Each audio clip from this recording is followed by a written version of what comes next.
It's really a pleasure for me to be able to talk to you about Ben Graham. I've had some lucky days in my life, but one of the luckiest was in 1949 when I was 19 years old in Lincoln, Nebraska, and I picked up a copy of The Intelligent Investor.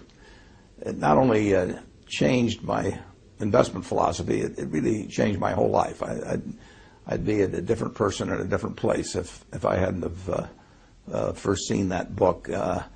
I got a bedrock of investment philosophy that really hasn't changed ever since I read the book. I may embellish on it a little here and there, but it was Ben's ideas that sent me down the right path. And then a year or so later, I very belatedly applied to Columbia University, and Dave Dodd let me in, and I got to know Ben personally when he was my professor in the second semester there. And when I finished up, of course, I said I'd go to work for him for nothing, and he said I was overpriced, and he probably was right. But a few years later, I got a letter from him, and he said, next time you're in New York, I'd like to talk to you. And I made a point of being there about 24 hours later, and he offered me a job. And I didn't ask the salary, but fortunately, at the end of the first month, I found out he'd not taken me, or maybe he'd forgotten about the fact that I'd do it for nothing. And I got inspired working for him, just being around him every day. And then we developed this friendship, which lasted until he died about 25 years later. So I really had a quarter of a century of experience with a marvelous man. And you all know about his mind and his ideas and the influence they've had on the profession of security analysis, the influence they probably had on you and your own portfolios, and certainly me. But the human side was just as impressive. He was a generous man. When my first son was born, shortly after I went back to take the job in December of 1954, my son was born, and I gave him the middle name of Graham. I named him after my dad, Howard, and then after Ben Graham with the middle name of Graham.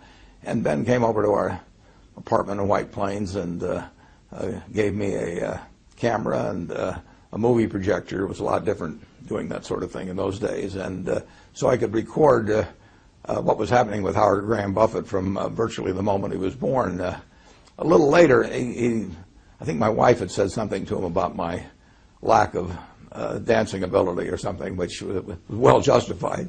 And Ben gave me a certificate for some free lessons at the Arthur Murray Dance Studio in White Plains. That may have been the worst investment he ever made. He did not get his money's worth when he did that. He moved out to California in 1956, and my family visited him time after time, and he was always encouraging.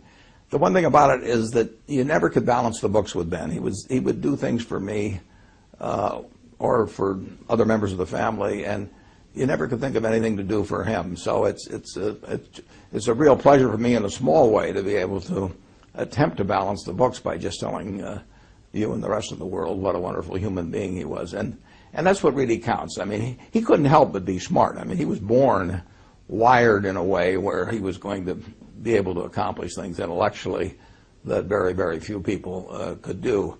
And when you think about, particularly in the light of today's markets, think what a remarkable achievement it was to be writing a book in 1934, security analysis. Probably was writing it in 1932 and 3, and here was a man that had been devastated by the Depression and the stock market crash.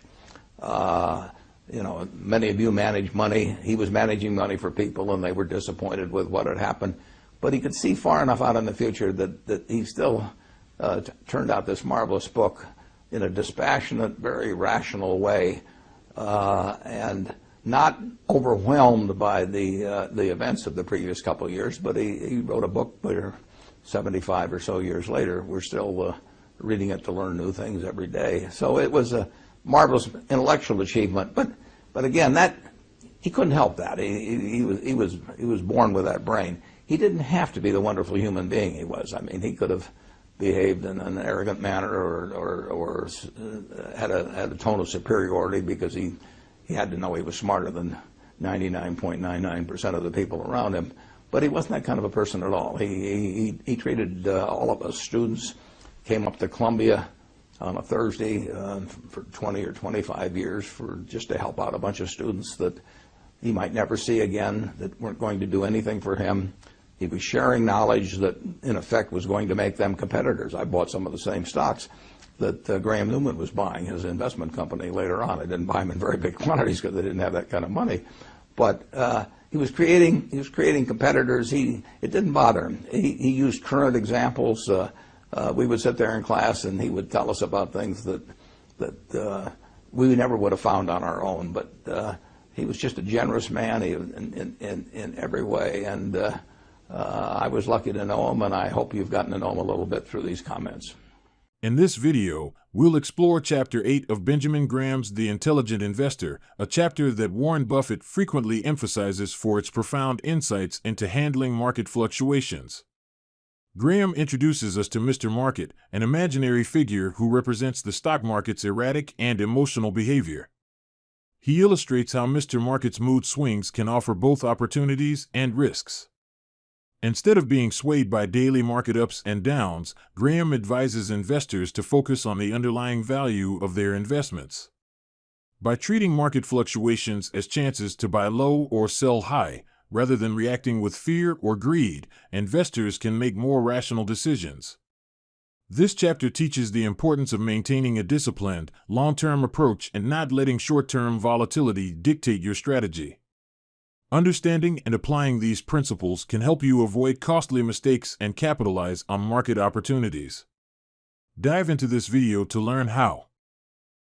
Adopting Graham's mindset can enhance your investment approach and improve your financial outcomes.